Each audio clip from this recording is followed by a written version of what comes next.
semua, Tabiun. Kembali lagi bersama saya, Septiana, di ICT Bakti Nusantara dalam acara Ngopi Ngobrol Inspirasi. Ngopi Ngobrol Inspiratif.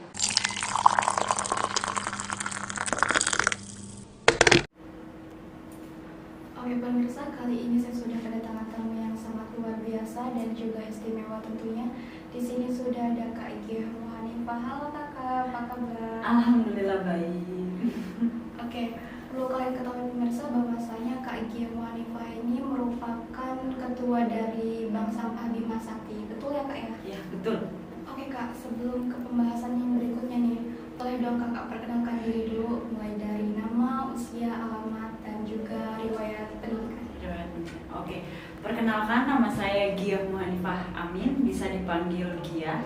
Saya berusia 28 tahun dan saya Ketua Bank Sampah Bima Sakti. Kebetulan pendidikan saya dari Sarjana Hukum Universitas Diponegoro Semarang. Oke, Kak Gia ini kan merupakan ketua dari Bank Sampah Bima Sakti ya. Nah, kalau boleh tahu awal mulanya terbentuk Bank Sampah Bima Sakti ini karena apa ya Pak? Oh iya, awal mulanya itu kami di rumah itu kan punya teman bareng gitu ya, kumpul ya. Kemudian kita saling sharing, ngobrol, terus bilang seperti ini, gimana ya biar kita bisa bermanfaat buat orang lain gitu. Saling-saling ngobrol, ternyata salah satu teman dari Mbak itu ada yang memang aktif di lingkungan atau di komunitas-komunitas lingkungan seperti itu. Setelah ngobrol-ngobrol, akhirnya kok nyambung seperti itu. Saya punya interest atau ketertarikan di lingkungan juga, kemudian teman saya juga seperti itu, dan akhirnya karena menemukan satu misi ya, satu visi kesamaan ketertarikan di bidang lingkungan, kita berinisiatif untuk mengadakan suatu aktivitas atau agenda kegiatan yang arahnya konsentrasinya ke lingkungan seperti itu. Akhirnya ya udah berjalan terbentuklah Bima Sakti Pekan Tegal Sari. Oke, kemarin juga kan Iceta sempat nih Kak ngobrol-ngobrol dengan Pak Lukman terkait bank sampah. Nah, kalau Bank Sampah Bima Sakti ini masih binaan Pak Lukman atau seperti apa? Iya, kalau Bank Sampah Bima Sakti Pekan Tegal Sari, pembinanya salah satunya Pak Lukman. Selain Dinas Lingkungan Hidup Kabupaten Pringsewu, Pak Lukman dan Bapak Lurah Pekan Tegal Sari. Jadi Pak Lukman masih jadi pembina kami seperti itu. Sudah berapa lama sih Kak Bank Sampah ini berjalan? Iya, Bank Sampah Bima Sakti Pekan Tegal Sari sudah berjalan kurang lebih 6 bulan. 6 bulan. Masih baru juga ya? Masih baru dan kami masih merintis, masih sama-sama belajar juga. Sebelum mengelola usaha bank sampah ini, kalau boleh tahu Kakak bekerja di bidang apa ya Kak? Saya sebelumnya sudah pernah mengikuti profesi advokat. Nah, jadi saya sibuk di situ. Kemudian saya juga ke Kediri untuk belajar bahasa Inggris seperti itu. Dan akhir-akhir ini kesibukan saya menjadi seorang pengajar seperti itu. Mengajar apa ya Kak kalau boleh tahu? Karena saya backgroundnya hukum, jadi saya mengajar bidang studi PPKN seperti itu. Oke Kak, oh bisa, apalagi kan Kakak ini kan masih muda ya. Jarang banget loh anak muda yang mau berhubungan langsung dengan sampah. Nah, biasanya gengsi gitu kan ya. Nah, gimana sih awalnya kok mau gitu?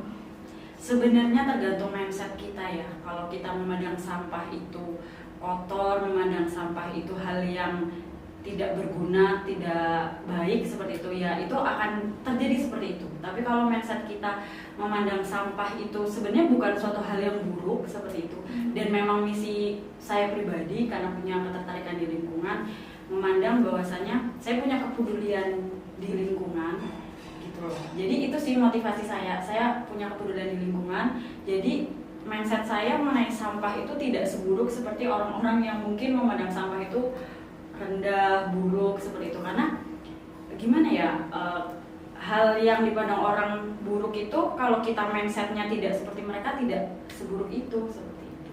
Karena punya ketertarikan di bidang lingkungan, jadi nggak masalah sih. Oke Kak, yang Kakak lihat dari usahanya peluang apa sih Kak yang Kakak lihat ini? Iya, peluang di sampah ya, seperti itu ya. Sampah itu sebenarnya adalah isu yang bukan isu biasa aja ya. Jadi sebenarnya sampah itu isunya sudah mendunia. Maksudnya kalau kita lihat sekeliling, isu-isu sampah itu bahkan sudah sampai ke dunia internasional, karena permasalahan sampah itu ya akan menjadi permasalahan sampai kapanpun. Selama manusia hidup pasti itu akan menemukan sampah. Nah kalau di sini kan kami konsentrasinya sampah plastik ya. Jadi kalau ditanya peluang apa, itu pertama bisa menjadi edukasi mengenai lingkungan, edukasi mengenai sampah seperti itu, bisa juga wisata edukasi, dan dari situ juga nanti arahnya bisa untuk bareng-bareng dengan UMKM. Pastikannya kan di forum sampah ini bisa juga nanti bergeser, kita pasti punya produk-produk tuh. Nah produk-produk itu juga nanti bisa bekerjasama dengan UMKM juga, bagaimana memproduksi suatu produk dan akhirnya menjadi UMKM. Jadi bisa ada potensi wisata edukasi, bisa ada juga potensi untuk ke arah UMKM atau bisnis. Itu kalau ditanya peluang. Kalau boleh tahu nih, modal awal untuk kakak membuka usaha itu berapa ya kak? Gini, kalau ditanya modal awal untuk membuka usaha ya, kalau Bank Sampah Bima Sakti Pekon Tegalsari itu sebenarnya basicnya bukan bisnis, tapi awalnya merupakan pengabdian masyarakat. Awalnya pengabdian masyarakat. Jadi di sini orientasi kita tidak mencari keuntungan, tapi bagaimana perilaku kita atau tindakan kita berdampak kepada masyarakat sekitar, bermanfaat bagi masyarakat sekitar seperti itu. Jadi bukan orientasinya bisnis. Nah, tapi di sisi lain ketika kita sudah bermanfaat bagi orang lain atau masyarakat, seperti pertanyaan sebelumnya ya, kalau ditanya peluang, di situ kita sebenarnya punya peluang untuk ke arah bisnis seperti itu. Tapi kalau untuk bank sampahnya sendiri itu bukan bisnis. Jadi kalau ditanyakan dapat profit berapa, kalau ditanyakan bank sampahnya tidak ada profit kalau di bank sampah. Tapi kalau misalkan nanti kita bergeser atau dengan misi lain tadi yang Mbak bilang, ada wisata edukasi, ada kerjasama dengan UMKM, nah di situ baru akan menghasilkan suatu profit atau keuntungan dari kegiatan-kegiatan bermanfaat. Tapi kalau ditanya bank sampahnya tidak ada profit, karena itu pemberdayaan masyarakat atau kita pengabdian masyarakat. Untuk omset atau penghasilannya per bulannya kalau udah tahu berapa kak? Kalau di bank sampah tidak bisa berbicara omset ya, tapi mungkin dari nasabah ketika menabung gitu ya, misalkan sebulan itu bisa sampai 1 juta sampai 1.200.000. Itu bukan omset kita, tapi uang dari nasabah yang ditabungkan ke Bank Sampah Bima Sakti seperti itu. Jadi uang masyarakat, bukan keuntungan yang diperoleh untuk kita. 1.200.000 kurang lebih seperti itu, sebesar itu. Oke, kalau sistem kerja Bank Sampah Bima Sakti ini seperti apa kak? Sistem kerja Bank Sampah Bima Sakti itu biasanya nanti ada di bidang administrasi atau kepengurusan, dan ada juga di bidang bagian lapangan. Kalau misalkan kayak di bidang pengurusannya itu mungkin kan setara seperti ketua, sekretaris, bendahara, bidang-bidang administrasi yang mengurusi mungkin hubungan-hubungan eksternal, mengurusi administrasi seperti itu. Tapi kalau yang di lapangan itu lebih kepada teknis. Ketika kalau kami di Bank Sampah Bima Sakti Pekon Tegalsari itu ada hari Minggu ya, dan itu kan kita benar-benar teknis lapangan ya. Dan kalau yang di bagian lapangan itu di pas hari Minggu itu nanti ada bagian pencatatan buku tabungan. Nah, ada yang bagian menimbang seperti itu, ada bagian yang memilah sampah plastik. Itu diambil dari masyarakat atau gimana? Iya, jadi masyarakat sendiri datang ke Bank Sampah Bima Sakti Pekon Tegalsari. Jadi masyarakat masih datang membawa sampahnya, kemudian menabung sampahnya di Bank Sampah Bima Sakti seperti itu. Nah berarti sampah yang sudah terkumpul itu lalu dikumpulkan lalu didaur ulang gitu ya? Iya betul, sampah yang sudah disetorkan atau ditabung ke kita dipilah dulu sebelumnya, karena kan ada kelas-kelasnya sendiri, sampah yang harus dipilah, aqua sendiri, kardus sendiri, dikelas-kelaskan sendiri, kemudian dipak, kemudian baru didaur ulang kembali untuk dijadikan produk. Tapi bukan didaur di tempat kami ya, karena kita ada tempat pendauran ulang sendiri. Beda sendiri gitu? Iya, beda sendiri. Kalau untuk produk Bank Sampah Bima Sakti ini udah apa sih kak? Oh iya, kalau ditanya produk Bank Sampah Bima Sakti, itu kita yang mungkin saya bawa ya Mbak ya. Ini pertama ada kertas daur ulang. Kertas daur ulang ini dari kertas-kertas bekas yang kita daur ulang, kemudian wujudnya seperti ini. Bisa divariasikan ya Mbak ya. Mungkin nanti kedepannya harapannya kertas-kertas ini bisa lebih bermanfaat, bisa lebih dijadikan produk-produk yang memberikan manfaat kepada sekitar. Salah satunya mungkin harapan kami untuk dibuat alas aksesoris. Alas aksesoris itu bisa gelang, kalung, anting, atau mungkin nanti bisa untuk hiasan-hiasan. Biasanya kan ada untuk hadiah-hadiah wisuda ya. Jadi dia papercraft itu. Ini mungkin bisa juga untuk salah satu instrumen hiasan papercraft. Nah seperti itu. Kemudian mungkin bisa juga untuk souvenir, atau mungkin bikin amplop, dibikin gerasi-gerasi apa untuk souvenir pernikahan, atau mungkin bisa dibikin kertas undangan pernikahan. Nanti kedepannya pengennya seperti itu sih, bisa lebih dijadikan produk yang lebih bermanfaat. Pasti ini masih dasarnya ya? Ini masih dasar, masih awal mula sekali, belum dijadikan produk selanjutnya. Oke. Sebelum dibuat menjadi produk sampah-sampah itu kan pasti dibersihin dulu Kak ya? Nah, gimana sih cara bersihinnya itu? Iya, jadi kalau masalah sampah, kalau di Bank Sampah Bima Sakti Kota Tegalsari, itu kita menghimbau kepada masyarakat bahwasanya untuk memilah sampah, kalau bisa sampah yang diantarkan ke Bank Sampah Bima Sakti Kota Tegalsari itu dipilah terlebih dahulu, dan dipilah ya otomatis kalau sudah dipilah mereka juga punya sumbangsih membersihkan sampahnya, karena harganya beda Mbak ketika sampah bersih dan sampah kotor seperti itu. Jadi ketika mereka memilah sekaligus membersihkan, ada mereka membersihkan sendiri, ada juga dari pihak kami yang membersihkannya. Ya cukup dengan air saja misalkan dibersihkan. Kalau untuk inspirasi nih Kak, dalam pembuatan produk Kakak sendiri mencari di mana? Apa tiba-tiba spontan gitu kepikiran misalnya kayak bikin kotak pensil atau bagaimana Kak? Oh, kalau inspirasi jelas kita peroleh lewat internet, Google, atau terkadang kita ikut forum apa, ikut kegiatan apa, tiba-tiba muncul, itu juga bisa saja seperti itu. Kayak gitu. Lewat internet jelas, Google juga kita pasti selalu searching mencari inspirasi. Awal mula pembuatan produk Kak Gia ini sudah bisa kerajinan tangan atau belajar dulu Kak? Kalau sejauh ini kita belajar otodidak. Jadi tidak ada coach, tidak ada yang mengajari, tapi kita yang mencoba gitu. Jadi belajar sendiri. Belajarnya dari mana? Belajarnya dari Google, internet, seperti itu. Atau mungkin kalau ada pembina, kebetulan orang luar yang ingin mengajarkan, ya kita juga diajari. Untuk produk yang sudah dibuat, untuk pemasarannya sendiri itu melalui apa Kak? Pemasarannya lewat media sosial. Tapi mungkin emang sejauh ini kita kan belum maksimal ya produknya ya. Jadi ya kita masih proses pembuatan produk dulu, dimaksimalkan dulu. Nanti arahnya kalau sudah ibaratnya sudah bagus, baru pasti promosinya lewat media sosial. Dan sosialisasi ke masyarakat juga bisa. Kalau Bank Sampah Bima Sakti ini saat ini bekerja sama dengan instansi-instansi atau sekolah-sekolah gitu nggak sih Kak? Entah dalam pembuatan sampah atau dalam pemasaran produknya? Seharusnya bisa bekerja sama dengan sekolah-sekolah.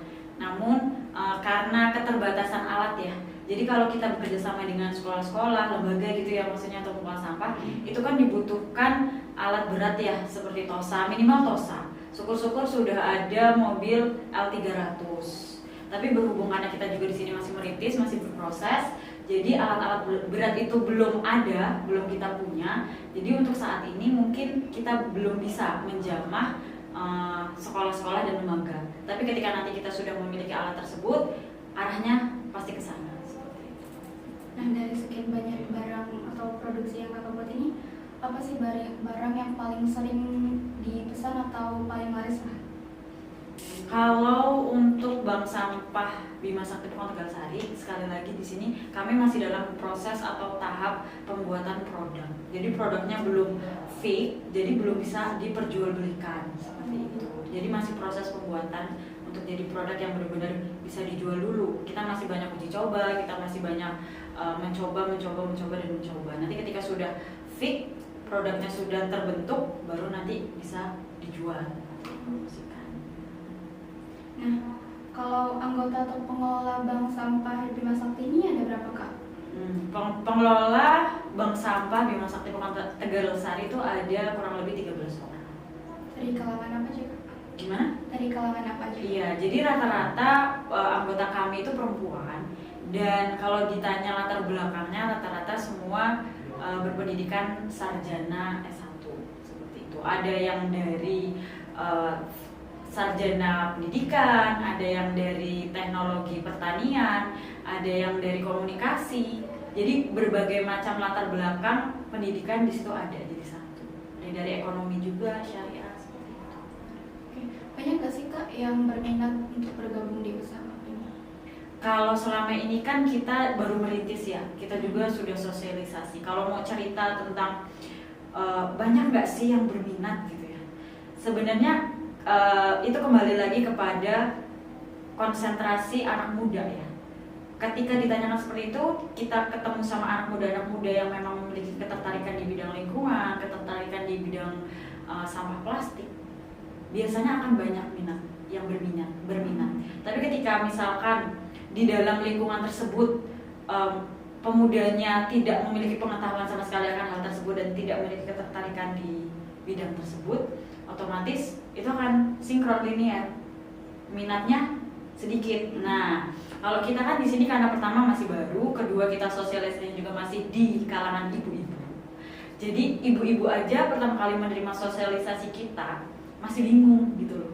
Jadi masih bertanya-tanya, ini apa, masih banyak yang asing terhadap bank sampah gitu. Mungkin nanti ke depan ketika sudah banyak orang yang tahu, terutama mungkin anak muda ya. Beberapa waktu sebelumnya ada teman-teman dari KKN UIN Bandar Lampung, dari kampus TIE juga datang, dan dari itu kan anak muda ya. Iya. Dari beberapa anggota yang datang itu ada yang memang menunjukkan ketertarikan, Mbak, aku sebenarnya tertarik loh di bidang lingkungan, di bidang kayak gini. Besok aku daftar jadi anggota ya, bercanda gitu kan. Tapi masih di sini kita bisa melihat, oh ternyata anak ini punya ketertarikan sama di bidang lingkungan, di bidang sampah plastik.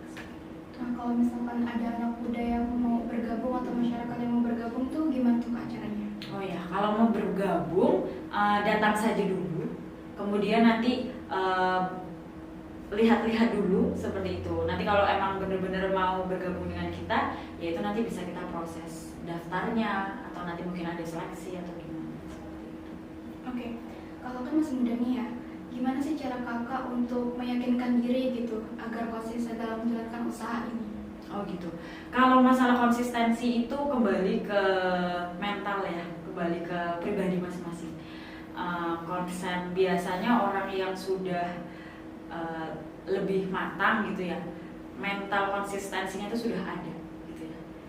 Berpedoman dengan tanggung jawab. Ketika kita sudah merasa, oh saya diamanahi dengan hal ini, oh saya bertanggung jawab akan hal ini, biasanya dengan hal tersebut, alasan tersebut, nanti konsistensi itu akan datang sendiri. Karena sudah punya rasa tanggung jawab seperti itu. Ketika kita sudah merasa oh saya punya rasa tanggung jawab di sini, saya sudah diamanahkan di sini, ya nanti itu konsistensinya akan linear, akan mengikuti seperti itu. Tapi kalau misalkan rasa tanggung jawabnya juga misalkan belum ada, ya nanti bakal mut-mutan seperti itu. Lebih ke rasa tanggung jawab sih gitu. Dan ya itu sih kalau ditanya alasannya ya, rasa tanggung jawab.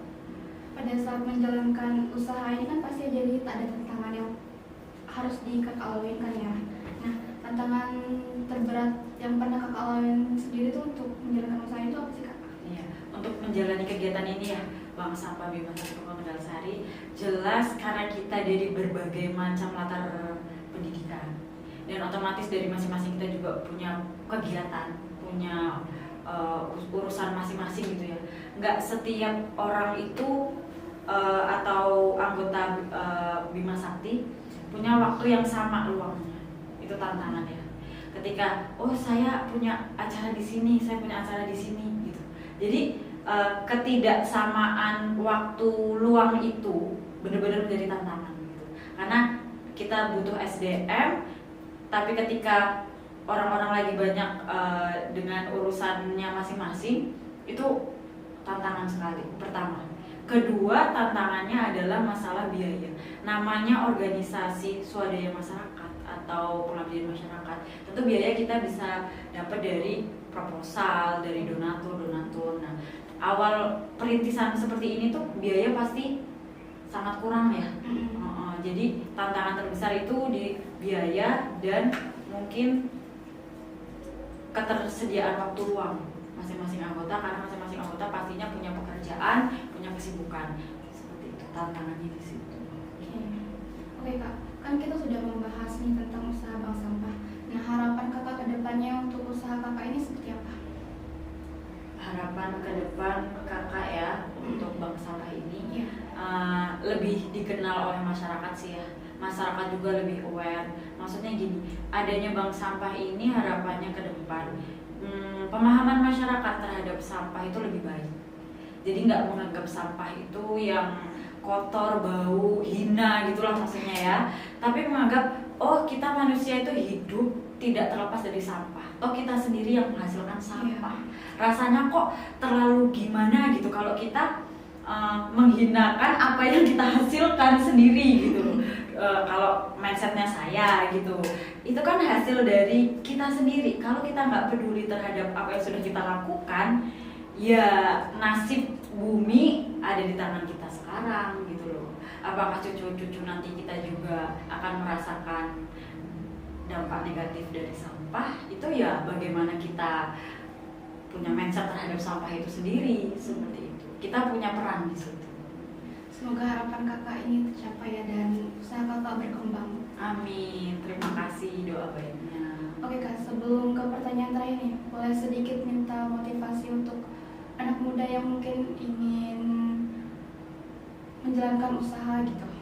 Untuk menjalankan usaha apa dulu nih? Usaha bisnis atau usaha bisnis? Oh ya, yang jelas gini, anak muda itu harus berani mencoba hal baru. Harus mencoba hal baru, harus mampu menerima tantangan. Dan benar sih kalau tadi kan ada pertanyaan konsisten. Konsisten itu sangat dibutuhkan ketika kita di lapangan pekerjaan ya. Mau usaha bisnis, mau pendidikan, mau jadi guru, mau jadi profesi apapun, konsistensi itu sangat-sangat dibutuhkan. Itu skill atau soft skill yang harus diasah gitu. Karena memang nggak tumbuh begitu saja gitu loh. Konsistensi, tanggung jawab itu semoga bisa terus ditumbuhkan di jiwa-jiwa anak muda. Itu yang akan mensukseskan usaha yang sedang kita lakukan, mau usaha UMKM, bisnis atau usaha apapun itu, skill-skill yang tadi itu perlu ditumbuhkan di tengah-tengah generasi muda. Oke Kak, terakhir nih, minta dan pesan dan kesan untuk acara pada hari ini. Oh iya, terima kasih untuk podcast ini yang sudah mengundang Bank Sampah Bima Sakti Tegalsari. Acaranya seru kayak gitu. Semoga bermanfaat buat anak-anak muda. Semoga yang mungkin punya ketertarikan di lingkungan bisa sharing kepada kami. Pokoknya sukses selalu buat podcast IBN ini. Semoga juga acaranya berkembang dan sukses untuk selanjutnya ke depannya. Terima kasih Kak untuk pesan dan kesannya dan banyak banget ilmu yang saya dapat pada hari ini. Oke Kak, obrolan kita juga sampai di sini saja. Mungkin kalau ada kesempatan kita bisa sharing-sharing lagi, ngobrol-ngobrol lagi. Oh iya, terima kasih. Dan terima kasih Kak sudah mau datang. Sama-sama. Oke pemirsa, sampai di sini saja obrolan kita bersama Kak Dia. Dan saya Septiana pamit undur diri. Wassalamualaikum warahmatullahi wabarakatuh.